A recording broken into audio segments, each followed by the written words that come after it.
Mesdames et messieurs, bonjour, ravi de vous retrouver pour cette nouvelle édition de votre programme Midi au Caire en ce vendredi le 28 octobre 2022. Sans plus tarder, commençons cette édition.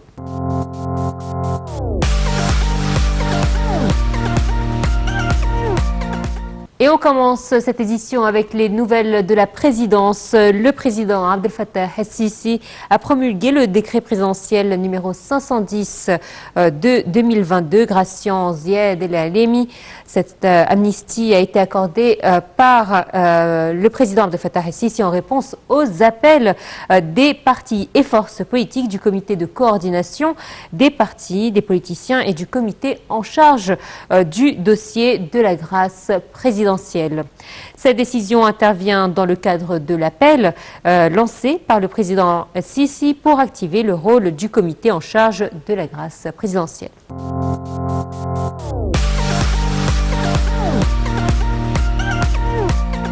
L'Égypte accueille la 24e réunion ministérielle du Forum des pays exportateurs du gaz, la FPEG, du 23 au 25 octobre 2022. Le ministre du Pétrole, Tarek El-Molla, conduira cette réunion, étant le président du conseil ministériel du dit Forum de l'année 2022. Je vous propose justement d'en voir les détails à travers ce commentaire. L'Égypte accueille la 24e réunion ministérielle du Forum des pays exportateurs de gaz du 23 au 25 octobre 2022. Le ministre du Pétrole, Tarek El-Molla, conduira cette réunion, étant le président du conseil ministériel du Forum pour l'année 2022.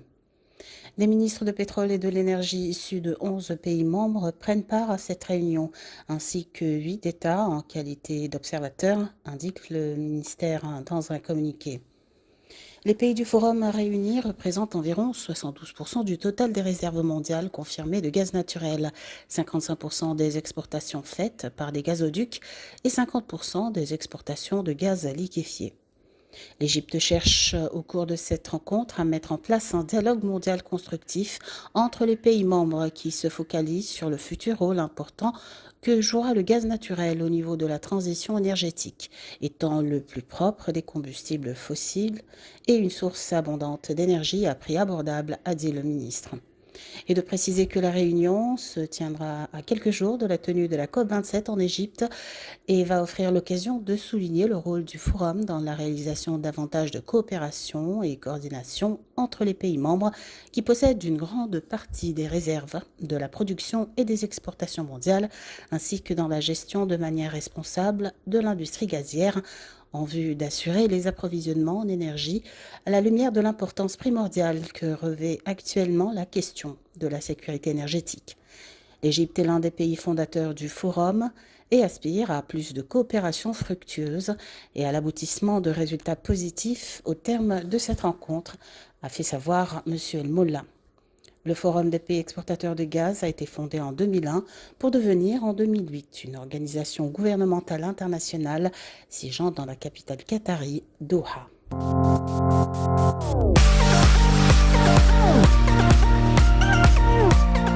Et le Premier ministre Moustapha Madbouli a donc assisté à l'inauguration de la première phase du projet Cairo Bike au centre-ville.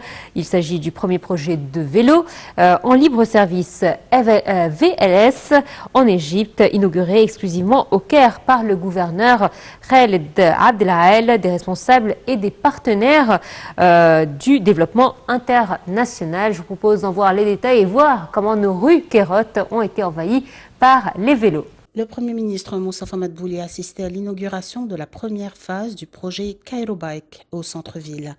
Il s'agit du premier projet de vélo en libre service VLS en Égypte, inauguré exclusivement au Caire par le gouverneur Khaled Abdelael, des responsables et des partenaires du développement international. Ce projet coïncide avec les préparatifs de l'Égypte pour la tenue de la COP27, qui consiste, entre autres, à assurer des moyens de transport sains et respectueux de l'environnement.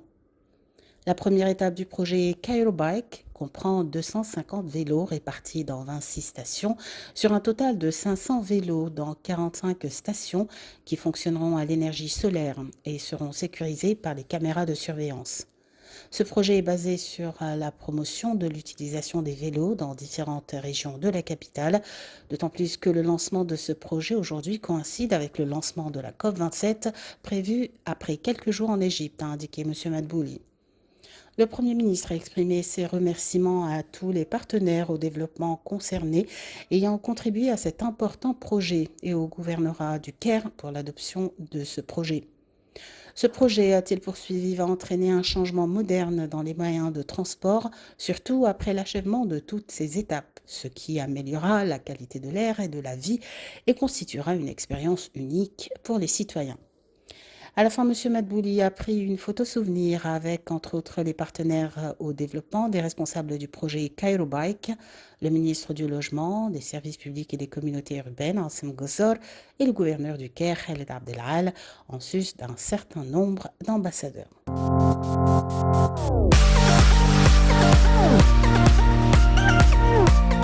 Et le président Abdel Fattah el-Sisi a demandé de fournir tous les équipements et machines agricoles sophistiquées nécessaires en préparation à la saison hivernale pour accroître la productivité des terres agricoles en cours de défrichement au niveau de la République et atteindre l'autosuffisance quant aux produits agricoles stratégiques.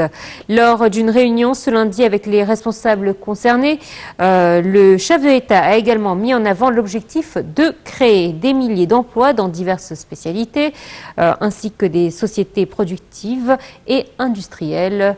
Le chef de l'État a pris connaissance de l'évolution d'un nombre de projets nationaux pour la production agricole et le défrichement des terres, notamment dans la région de Toshka et dans le cadre du nouveau Delta, selon le porte-parole de la présidence de la République, l'ambassadeur Bassem Radi.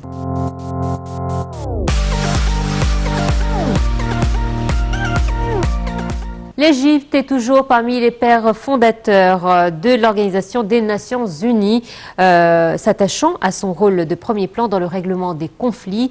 Et il faut dire que l'établissement de la paix a affirmé lundi Ahmed Aboul-Gheit, porte-parole du ministère des Affaires étrangères, dans un tweet publié aujourd'hui à l'occasion de la journée des Nations Unies qui tombe le 24 octobre, donc il y a quelques jours, de chaque année à l'occasion du 77e anniversaire de l'entrée en vigueur de la Charte des Nations Unies.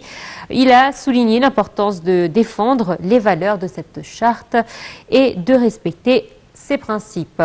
Il a publié une vidéo sous le titre « La Journée internationale des Nations Unies, 77e anniversaire de la création de l'organisation internationale et de la ratification par l'Égypte de sa charte en tant qu'un État membre fondateur, mettant en exergue le rôle clé joué par l'Égypte au sein de l'ONU ainsi que les discours prononcés par le président Abdel Fattah el-Sisi devant l'Assemblée générale.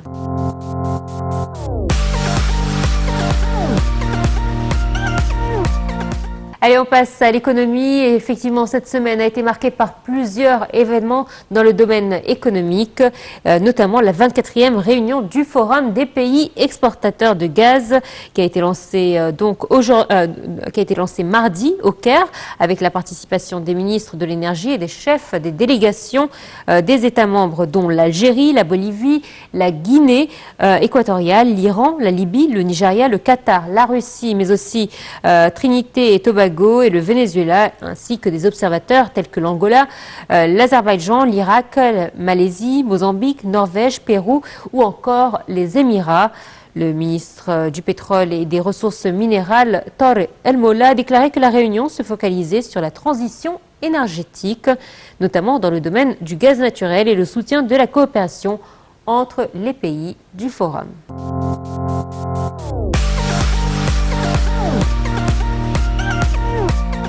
Le Conseil de l'unité économique arabe doit organiser donc ce samedi une conférence portant sur les effets des changements climatiques sur les aspects écologiques, agricoles et sociaux dans le monde arabe.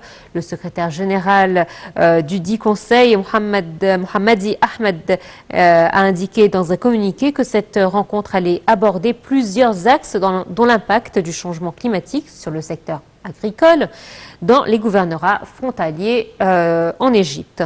Cette conférence vise à observer les impacts négatifs du changement climatique sur la vie économique et sociale de la société égyptienne, ainsi qu'à identifier des stratégies destinées à lutter contre ces effets en mettant l'accent sur les opportunités d'investissement générées en ce sens.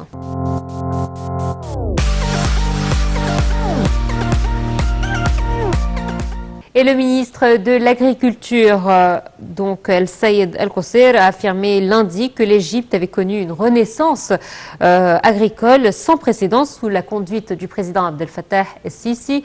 El Kossir s'est exprimé lors de sa présidence d'une séance intitulée « Une feuille de route pour maximiser la production agricole » et renforcer les niveaux d'autosuffisance dans le cadre de la conférence économique Égypte 2022 organisée par le Conseil des ministres sous le titre « Une feuille de route pour une économie plus compétitive » sous les auspices du président Abdel Fattah El-Sisi. L'État a dépensé des centaines de milliards pour assurer la sécurité alimentaire en faveur de ses citoyens et a également pris de nombreuses mesures proactives qui lui ont permis de faire face à la crise de la pandémie de coronavirus et à la crise russo-ukrainienne, a-t-il dit.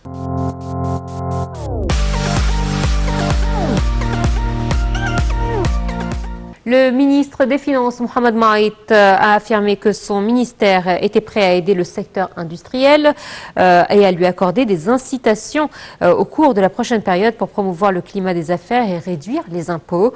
Abordant la question des finances publiques devant la conférence économique Égypte 2022, Maït a indiqué que des politiques avaient été prises auparavant pour soutenir les exportations, dont le paiement des montants accumulés.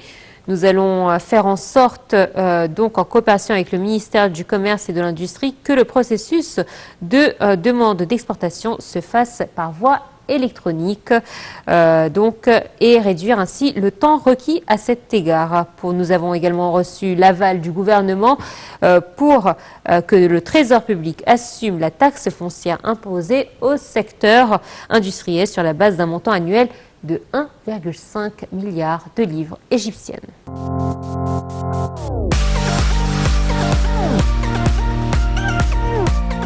Et le gouverneur de la Banque centrale d'Égypte, Hassan Abdallah, a salué le rôle de l'État et du secteur privé dans l'évolution du secteur industriel lors d'une séance intitulée « Une feuille de route pour développer le secteur industriel, défis et mécanismes de soutien du secteur » dans le cadre de la 3e journée de la conférence économique Égypte 2022. M. Abdallah a souligné avoir contribué, avant d'accéder au poste de gouverneur de la BCE, à l'initiative et donc sur la promotion de l'industrie. Pour sa part, le vice-gouverneur Gamal Negm a souligné l'importance de développer des capacités industrielles pour atteindre le développement durable dans le pays, affirmant l'intérêt qu'accorde la BCE et le secteur bancaire au secteur de l'industrie en Égypte.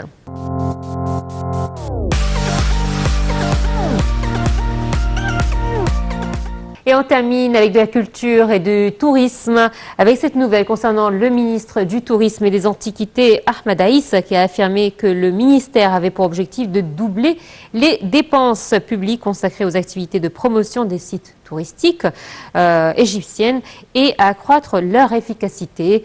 Lors de la séance intitulée « Feuille de route pour atteindre 30 millions de touristes » tenue dans le cadre de la conférence économique Égypte 2022, le ministre a affirmé l'adoption d'un plan pour améliorer la compétence des cadres humains opérant dans le secteur du tourisme, en plus de l'usage des technologies de pointe pour aller de pair avec les développements mondiaux de l'industrie du tourisme.